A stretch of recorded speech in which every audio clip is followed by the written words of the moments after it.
আমরা যে কবিতাটা পড়বো সেটা হইল 18 বছর বয়স। আমাদের সবার পার হয়ে গেছে। বুঝতে পারছো? মানে আমরা 18 প্লাস হয়ে গেছি। কই গেল? একটু ভালোভাবে এই কবিতাটা পড়ো। আর এই কবিতাটা লিখছেন কে? আমাদের সুকান্ত ভট্টাচার্য। কে লিখছে? সুকান্ত ভট্টাচার্য। তাকে বলা হয় কিশোর কবি।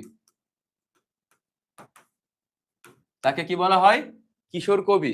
এবং তিনি 21 বছর বেঁচে ছিলেন। মাত্র 21 বছর বেঁচে ছিলেন বা 20 বছর 9 মাস। যদি আরো ভাঙতে চাও,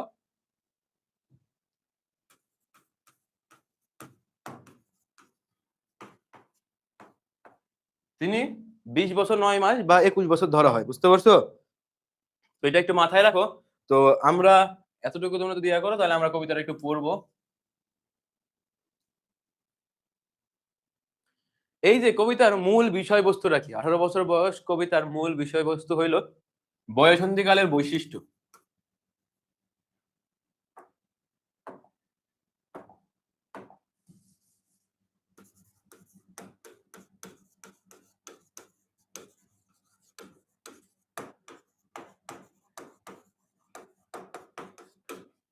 18 বছর বয়স কবিতার মূল বৈশিষ্ট্য হইল বয়ঃসন্ধিকালের বৈশিষ্ট্য বা এই বয়সে আমরা কি কি ভুল করতে পারি বা কি কি আমাদের করণীয় বা আমাদের মানসিকতা বা আমাদের গঠন বা সবকিছু কেমন থাকে এইটা তোমরা এই কবিতার মাধ্যমে পড়তে পারবা। কিশোর কবি লিখছে যেহেতু মানুষের কৈশোর কাল নিয়েই লিখছে। তো এটা একটু পড়ি। 18 বছর বয়স কি দুঃসহ। এখন দেখো এই জায়গাতে কি আছে? কয়ে দীর্ঘি, কয়ে ঋষি আর কয়ে দীর্ঘি আছে না? তো কবিতার মধ্যে এরকম ছোটখাটো বিষয় অনেক আছে। তো কয়ে হিস্যি এটাকে তোমরা প্রশ্ন করলে হ্যাঁ বা না দিয়ে উত্তর দিতে পারবা। হ্যাঁ বা না। আর এই কি যখন দিবে তখন বিস্তারিত আলোচনা করা লাগবে। তো 18 বছর বয়স কি দুঃসহ, এখানে কি হ্যাঁ বা না দিয়ে উত্তর দিতে পারবা না। বলা হচ্ছে 18 বছর বয়স কি দুঃসহ। দুঃসহ মানে কি? সহন করা যায় না, মানে অসহনীয় এরকম। মানে 18 বছর বয়স কবিতাটা এইভাবে লিখছে যে ধরো এই কবিতার ভালো দিক বোঝাইছে, মানে 18 বছর বয়সের ভালো দিক, আবার কি খারাপ দিক। খারাপ দিকগুলা কেন বলা হচ্ছে? কারণ আমরা এই বয়সে এরকম ভুলগুলা করে থাকি এবং এই খারাপ দিকগুলা বলে আমাদের কি সচেতন করা হচ্ছে। মানে এই কবিতাটা বলা হচ্ছে ভালো দিক, বয়সন্ধিকালের ভালো দিকগুলো তুলে ধরা হচ্ছে, আবার বয়সন্ধিকালের খারাপ দিকগুলা তুলে ধরা হচ্ছে। দুঃসহ মানে কি? অসহ্য যন্ত্রণা। দুঃসহ মানে কি? অসহ্য যন্ত্রণা বা অসহনীয় এরকম কোনো কিছু বোঝাচ্ছে। কেন অসহনীয় এটা একটু তোমাদের বলতেছি পরে। স্পর্ধাই নাই মাথা তোলবার ঝুঁকি। স্পর্ধা, স্পর্ধা মানে কি? সাহস। এই সাহসটা আমাদের সর্বপ্রথম জন্ম নেয় কখন? এই বয়সকালে সময়। দেখবো অনেক সময় আছে যে এই অন্ধকার পথে হাঁটতে আমরা ভয় করি, থাকতে ভয় করি, অন্ধকারে লাইট ছাড়া ঘুমাইতে পারি না। কিন্তু যখন তুমি এইরকম একটা বয়সের স্টেজে চলে আসবা তখন দেখবা তোমার অন্ধকার ভালো লাগতে শুরু করছে। তোমাদেরও এরকম হইছে। তো স্পর্ধাই নাই মাথা তোলবার ঝুঁকি। দেখবা অনেক মানুষের সাথে, সমাজে মানুষ আছে যাদের সাথে ধরো আমরা ভয়ে চলাফেরা করছি। এইরকম যখন বয়স চলে আসে তারা যদি একটা কথা বলে সেটা যদি মাইন্ডে লাগে চালপালের, তখন পোলাপানের মাইন্ডে লাগলে তখন খেপে দেয় কিন্তু। তখন দেখবা সম্মান অসম্মান আর দেখে না। তো এইরকম স্পর্ধাই নাই মাথা তোলবার ঝুঁকি মানে কি? এটা সতর্ক করতেছে যে আমরা আমাদের শক্তি আসছে, রক্তের জোর বাড়ছে। তো এটার জন্য আমরা মানুষকে অসম্মান করব না। 18 বছর বয়সেই অহরহ। 18 বয়সে অহরহ মানে কি? অনেক। বিরাট দুঃসাহসেরা দেয় যে উকি। বিরাট দুঃসাহস। দেখবা সর্বপ্রথম আমাদের যদি বিরাট দুঃসাহস বলতে কি, যে বাইরে ট্যুর কিংবা কোথায় যাওয়া কিংবা কোনো কিছু করা, সবকিছুতে কিন্তু সাহস পায় কখন? এই বয়সের স্টেজটাতে আসে। তোমার বয়স যখন 10 বছর, তুমি ধরো কলেজ থেকে ট্যুরে যাচ্ছ, তখন কিন্তু তোমার 10 বছর স্কুল থেকে যাচ্ছ, তোমাকে কে একা যাইতে দিবে? দিবে না। অবশ্যই তোমার আব্বু-আম্মুরা যাবে। কিন্তু তুমি যখন কলেজে উঠছো তখন কি একা যাবা। আবার সাথে অন্য কাউকে নিতেও পারো। তো এগুলা আমরা দেখব না কে কাকে নিচ্ছে। তো এইজন্য বলা হচ্ছে এই 18 বছরে অহরহ বিরাট দুঃসাহস। মানে তোমার পক্ষে দুঃসাহস যা সেই রকম দুঃসাহস দেয় উকি। আমি এখনো ভয় পাই, মনে হয় এই বুঝি ভূত ধরলো। কত বছর অপেক্ষা করলাম যে এরকম ভূত এসে ধরবে, কিন্তু আসলো না।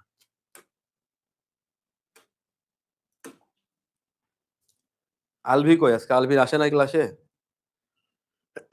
শাকিল ভাইও বলতেছে হাজার ভাই 10 বছর ধরে অপেক্ষা করছি কবে আসে সেই ভূত ধরবে। আজ পর্যন্ত সেই ভূত আমার কাছে আসলো না। 18 বছর বয়সে নেই ভয়। কি বলতেছে? 18 বছর বয়সে কোনো ভয় নেই।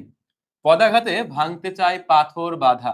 মানে এই বয়সের পোলাপানরা, মানে এই বয়সের ছেলেরা পদাঘাতে মানে পায়ের আঘাতে, মানে এদের পায়ে এত শক্তি, মানে রক্তের জোর এত বাইরে গেছে যে মনে হবে যে পা দিয়ে আমি লাথি মেরে পাথর ভাঙতে পারবো।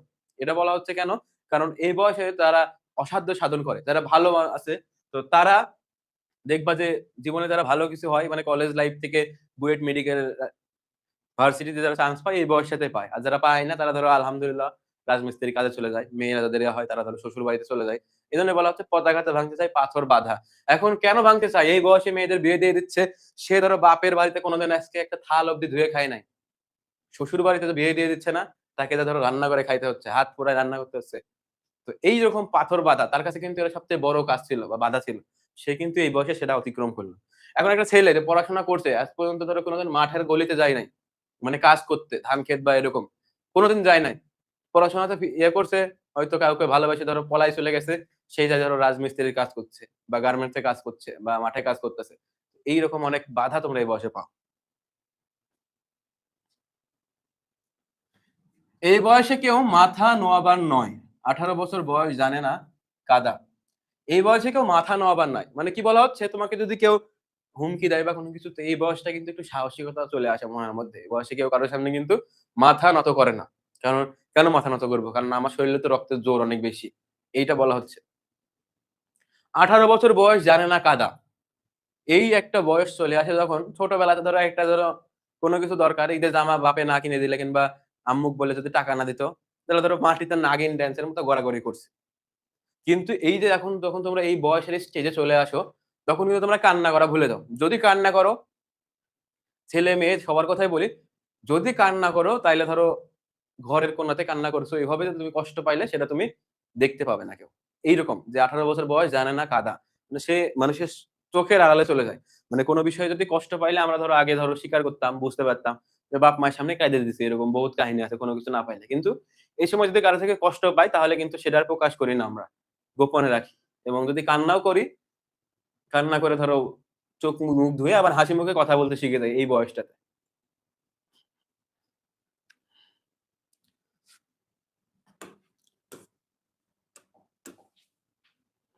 বুঝতে পারছো? যতটুকু আগেরটা বোঝালাম বুঝতে পারছো কি? এই বয়স জানে রক্তদানের পুণ্য। 18 বছর বয়স মানে এই বয়সের স্টেজে যারা আছে তারাই সবথেকে বেশি মানুষকে রক্ত দেয়। দেখবা তোমাদের রক্তের গ্রুপও আছে। তোমরা যখন বিভিন্ন ভার্সিটির চান্স পাবা বিভিন্ন বড়, বড় রক্তর সং সংগঠন আছে। রেড ক্রিসেন্ট, বাঁধন এরকম বহুত সংগঠনের সাথে তোমরা যুক্ত। কিংবা কোনো ধরো কেউ অসুস্থ হইলো রক্তের জন্য আমার দাদা চায়ের দোকানে বসে আছে বা আমার দাদাকে ফোন দিবে না যে, "দাদা ১ ব্যাগ রক্ত লাগবে। একটু ম্যানেজ করে দেন তো।" দাদাকে কোনদিন বলবে? তোমাকে বলবে, "এই দেখ তো ১ ব্যাগ রক্ত। তুই এসে রক্ত দে কিংবা তোর বন্ধুকে নিয়ে আয়।" এজন্য বলা হচ্ছে এই বয়স জানে রক্তদানের পুণ্য। এইটা শুধুমাত্র এই রক্তদান না। এই রক্তদান হইলো দেশের জন্য রক্তদান। মুক্তিযুদ্ধের তোমরা যারা যুদ্ধে যারা গেছে তারা কিন্তু এই তরুণ সমাজরাই বাংলাদেশের মুক্তিযুদ্ধে সবথেকে বেশি অবদান রাখছে। তারা এখানেও রক্ত দিতে জানে, তারা বর্তমান সমাজের এখানেও রক্ত দিতে জানে। বাষ্পের বেগে স্টিমারের মতো চলে। প্রাণ দেওয়া নেওয়া ঝুলিটা থাকে শূন্য। শপে আত্মাকে শপথের কোলাহলে। বাষ্পের বেগে স্টিমারের মতো চলে। মানে আমাদের এখন মাইন্ড সেটআপটা এরকম। কখন কোনটা কি ভালো লাগে আমাদের ঠিক নাই। এইরকম একটা। ধরো আজকে হিন্দি গান ভাল লাগছে, কালকে বাংলা গান ভাল লাগবে।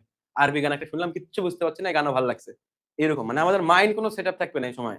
মানে বিভিন্ন কানে যে মন্ত্রণা আসবে সেটাই। ধরো কলেজে গেছে এক ভাই বলতেছে, "আরে তুমি তো খুব সুন্দর গো, তুমি তো মডেলিং করা উচিত।" পরের দিন বাপের থেকে ধরো বাপ মাঠে কৃষকের কাজ করে, বাপের থেকে ভালো, ভালো ড্রেস কিনে নিয়ে এসে কলেজে ফুটানি মারে ঘুরে বেড়াচ্ছে। তো তাকে ধ্বংস করে দিল। আরেকজন ছেলে ধরো দেখতেছে যে একটু সাহসী আছে, ওকে চাকু ধরায় দিয়ে বলছে, "আরে তুমি তো বড় হলে বড় একটা সন্ত্রাসী হইতে পারবা। তুমি হবে কলেজের বস। যাও ওকে মাইরে আসো।" ওই ছেলে যাক মাইরা দিছে। পরবর্তীতে সন্ত্রাসী হয়ে যাচ্ছে। মানে কি? মানুষের মাইন্ড এই সময় কোন সেটআপ থাকে না। তারপরে কি? এই বয়সে মেয়ে মানুষদের কথা বলতেছি। মেয়ে মানুষের ধরো সবথেকে ধরো মেয়ে মানুষের টোপ দেয় এই বয়সে। ধরো কি থাকে আজকে একটা রাস্তাতে নতুন কলেজে ভর্তি হইছে কলেজের বড় ভাইয়া। যে, "আপু কেমন আছো? ভালো আছো?" আরে সর্বনাশ! এই ভাই আমাকে বলতেছে, "আপু কেমন আছো? তো তোমার শরীর ভালো?" ১ম দিন পরিচয়ে। "তোমার আব্বু-আম্মু ভালো আছে?" মনে হচ্ছে যে জন্মের আমার মায়ের পেটের ভাই কলেজে আসে। নিজের খেয়াল রেখো, দেখাশোনা করে কলেজে কোনো কিছু হলে জানাইও। এই হলো একটা অবস্থা। পরের দিন দেখা হইছে "এই আপু কি অবস্থা? দুপুর হয়ে গেছে কলেজে এখনো বাসায় যাওনি, খাওয়া-দাওয়া করছো?" বলছে, "না ভাইয়া খাওয়া-দাওয়া করিনি। কলেজে তো ক্লাস ছিল।" বলছে, "কি? খাওয়া দাওয়া করনি, যাও বাসায় যা খাওয়া দাওয়া করো, শরীর খারাপ করবে তোমার, তোমার কিছু হইলে আমার কি হবে, তাই না? এই হলো অবস্থা। তো তোমাদেরও এই বয়সে বিভিন্ন রকম কানে মন্ত্রণা আসবে। ধরো পাতানো বোন হয়, বোন পাতানোর পরে তখন যে তোমাকে তো আমি বোনের চোখে দেখি না, এন কে ইউ করে দাও। বুঝতে পারছো? বলছে বোন, তোমাকে তো বোনের চোখে দেখছি, আমি তো দেখি নাই, তোমার এতদিন কেয়ার করছি, এই এন কে ইউ করে দাও। বুঝতে পারছো?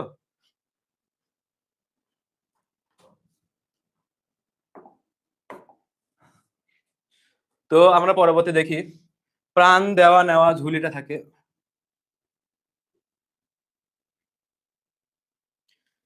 প্রাণ দেওয়া নেওয়া ঝুলিটা থাকে শূন্য। ওই যে তোমাদের যেটা বুঝালাম কলেজের বাস্তব যেটা কাহিনী। এখন বলা হচ্ছে 18 বছর বয়স ভয়ঙ্কর। 18 বছর বয়স কেন ভয়ঙ্কর এটা আমরা একটু দেখি। তাজা তাজা প্রাণে অসহ্য যন্ত্রণা। তাজা তাজা প্রাণে অসহ্য যন্ত্রণা। এ বয়সে প্রাণ তীব্র আর প্রখর। এ বয়সে কানে আসে কত মন্ত্রণা।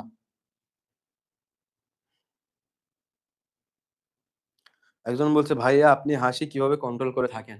আরে ভাই বাস্তব জীবনে এগুলা দেখে দেখে বড় হচ্ছে, তোমাদের বলতেছে এগুলোতে হাসার কি আছে? তোমরা দেখো না এখন পর্যন্ত, সেই জন্য তোমাদের আগেই সাবধান করলাম তো, এই জন্য তোমাদের ভালো লাগতেছে না। বাস্তবে এগুলাই হয়, মিলাই নিও। 18 বছর বয়স ভয়ঙ্কর মানে মনে হচ্ছে মানুষের ভিতরে একটা ভয়ঙ্কর রোগ তৈরি হয়। কি রোগ? এই বয়সে তাজা তাজা প্রাণে অসহ্য যন্ত্রণা আসে। তাজা তাজা প্রাণে অসহ্য যন্ত্রণা, সেটা কি বিষয়ে হইতে পারে?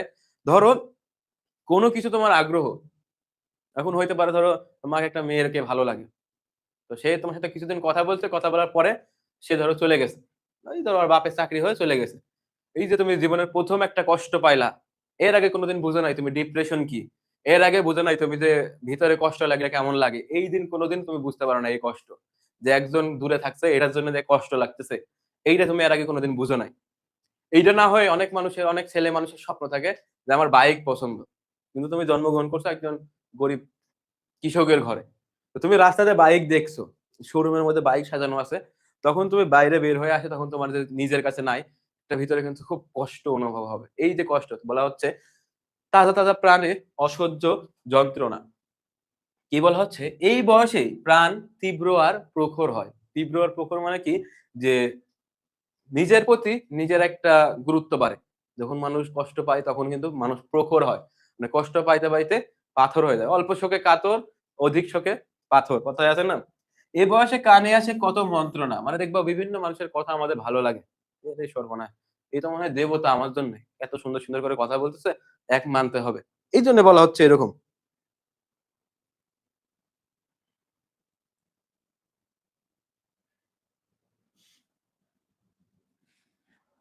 এবার একটু দেখি, এই পর্যন্ত 18 বছর বয়সের অনেক দোষগুলা তুলে ধরা হইলো। বিভিন্ন দোষ। এবার দেখবো 18 বছর বয়সের ভালো দিকগুলা কি, কি আছে। 18 বছর বয়স যে দুর্বার, মানে একে দমন করা যায় না। পথে প্রান্তরে ছোটায় বহু তুফান। বলা হচ্ছে যে পৃথিবীর যত অসাধ্য আছে বা দেশের যত অসাধ্য আছে, ভালো কাজ ধরো, ছোটখাটো আবিষ্কার ধরো, এই বয়সের ছেলে মানুষ করছে বা এই বয়সের মেয়ে মানুষ করছে, বা ছোটখাটো উদ্যোক্তা থেকে শুরু করে জীবনে বড়, বড় স্টেজে যাচ্ছে এই বয়সের মানুষগুলা। দুর্যোগে হাল ঠিকমতো ধরে রাখা ভার। ক্ষত-বিক্ষত হয় কত সহস্র প্রাণ। বলা হচ্ছে আবার দেখো একটা ভালো দিক বলল কারা? দুর্যোগে। মানে কি বলা হচ্ছে? দেখবা রাস্তাঘাটে মারামারি করতেছে। যত প্রকার ছেলেপেলে দেখতে পাবা সব এই বয়সের ছেলেপেলে।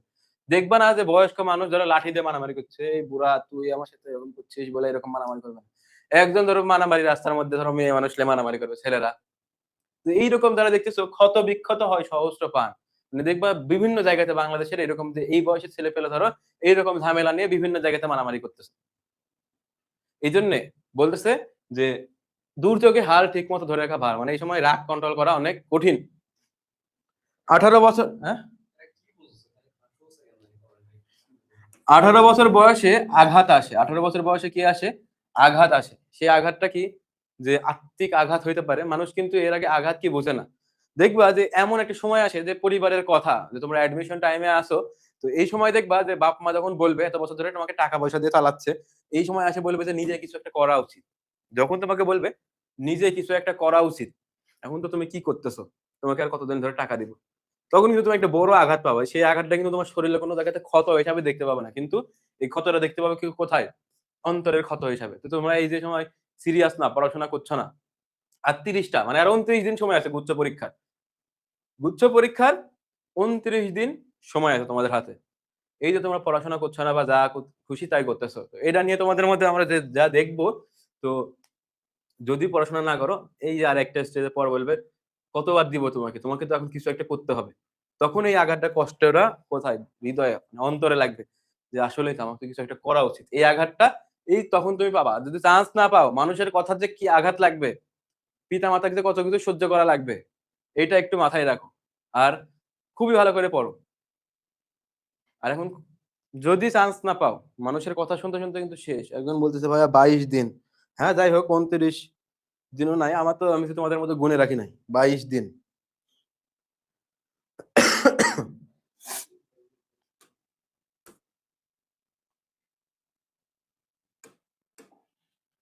অবিশ্রান্ত, এটা আগের। একে, একে হয় জড়ো। এ বয়স কালো লক্ষ্য দীর্ঘশ্বাসে, এ বয়স কাঁপে বেদনায় থরথর। বলতেছে, এ বয়স কালো লক্ষ্য দীর্ঘশ্বাস। মানে দীর্ঘশ্বাস কি? যে এই বয়সে এসে দেখবা যে তোমরা যারা পড়াশোনা করছো, এই বয়সে এসে অনেক ছেলেপেলে পরিবারে হাল ধরছে। তাদের স্বপ্ন বিসর্জন দিয়ে কিন্তু তারা পরিবার চালাচ্ছে। রাস্তাঘাটে দেখতে পাবো তোমাদের বয়সে অনেক ছেলেপেলে আছে দোকানদারি করছে। বা তোমাদের মতো অনেকে কাজ করতেছে। দেখতে পাবা না?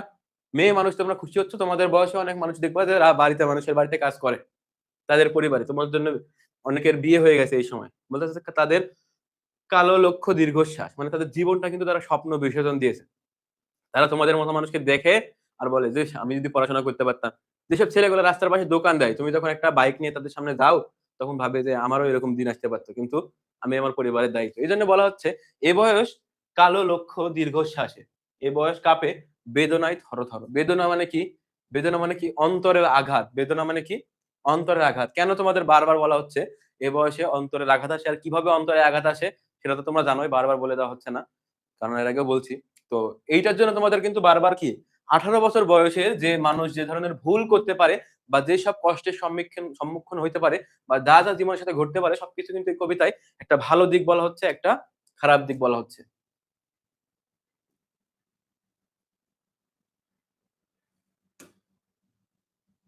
আবার দেখো, এই একটু খারাপ কথা বলল, মানে কি যে এই বয়সের দোষগুলো একটু বলল।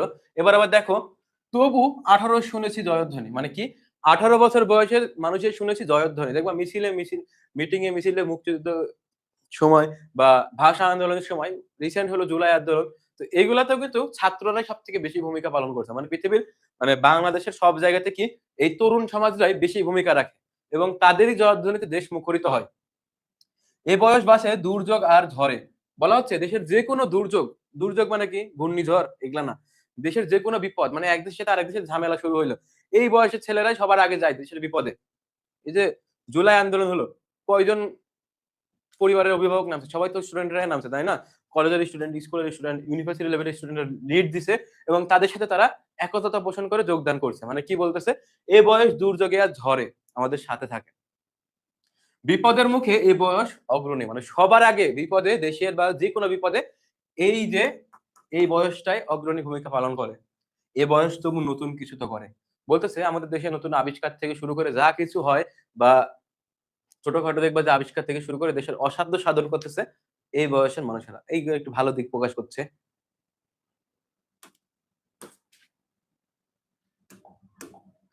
এই বয়স যেন ভীরু আর কাপুরুষ নয়। কি বলতেছে? এই বয়সের মানুষ কি ভীরু আর কাপুরুষ নয়। পথ চলতে এ বয়স যায় না কো থেমে। মানে দেশের কোনো বিপদে এই বয়স থেমে যায় না বা থেমে থাকে না। এ বয়স তাই তো নেই কোনো সংশয়। মানে কি? কোনো সংশয় নাই। যে মানুষকে জিজ্ঞেস করা হইলো, দেখবা রাস্তাঘাটে কোনো বিপদ হইছে, একটা মানুষ ঠাস করে বাইক থেকে অ্যাক্সিডেন্ট করে পড়ে গেছে।